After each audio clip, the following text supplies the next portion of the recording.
Happy Valentine's Day. So here we are continuing on the art according to Peter Dickinson. Who would have thought? Um, Innovation.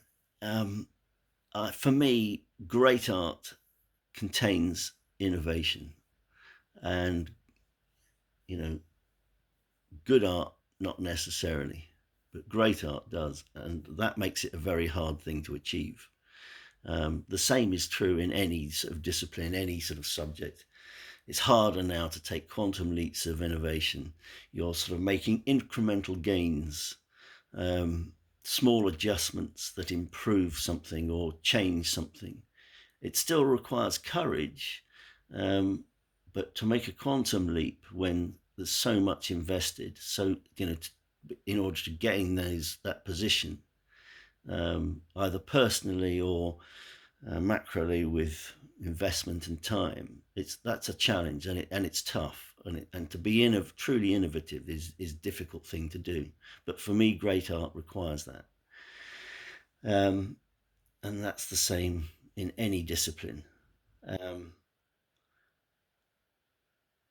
I think one of the ways that you become innovative and people can take on is by exploring conventions and taboos. Um, so and habits, social habits. And it's one of the reasons why judging in competitions tends to have criteria that you apply, because it something that's interpretive. If you've got a set of criteria that you can see that person is complying with it or not complying with it, or how well they're complying with it, that judging then becomes easier. Innovation, certainly the first time you experience it, is very hard to assess, to recognize even. Um, and it then requires community sort of scrutiny. But we have to be open to that. But that search for innovation requires play, which is one of the things I wanted to clarify when I was talking before about intuition, and doing things instinctively. Um, I'll have a discussion about this another time about design and intuition and the difference between the two. But I'm not against responding to things with feeling and intuition, and I think that's critical. But it's the thinking and the preparation that goes into it. And again, the parallel with the sportsman that has all the hours of practice. It's all well and good being able to do a keepy uppy, but to then score a goal when you're surrounded by four defenders in an area that's crowded and it's coming in from, and you've got to do an overhead kick.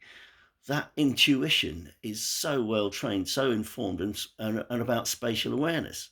And so you need that, as an artist, in that moment of creation, to be able to respond like that, particularly if it's not a case of sticking to design. Um, so,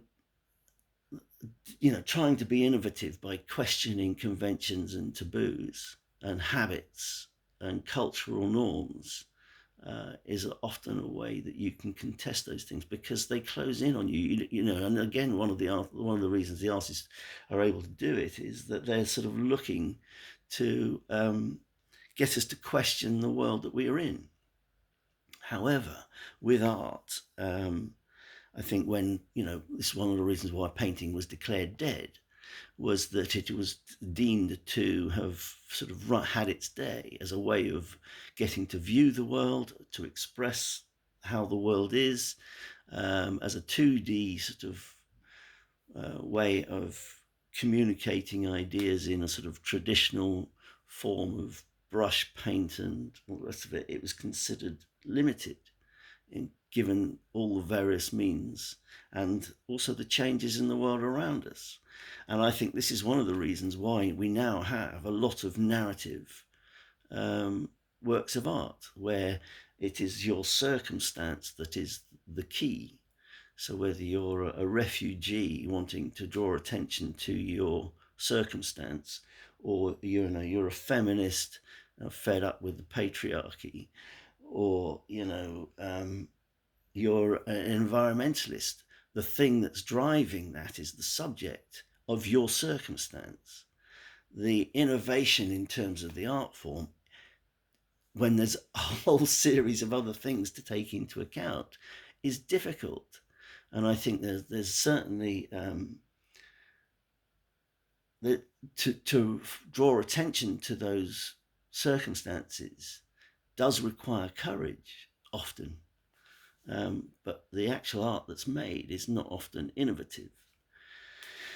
And so that it becomes a documentation process of circumstance of the world, and again, which is valid, but it's not what I would look for in great art. The great art would combine that probably with a visual innovation of some sort. Hard to please, eh? I mean, it's one of the reasons why color is so difficult to communicate, and it's not quantifiable in unless you go into the scientific analysis of it. To describe it, and the subjective nature of it is very tricky. And then we get into things like taste. Anyway, innovation. I'm rambling, but never mind. I got some of it down. I hope that's of interest. Bye.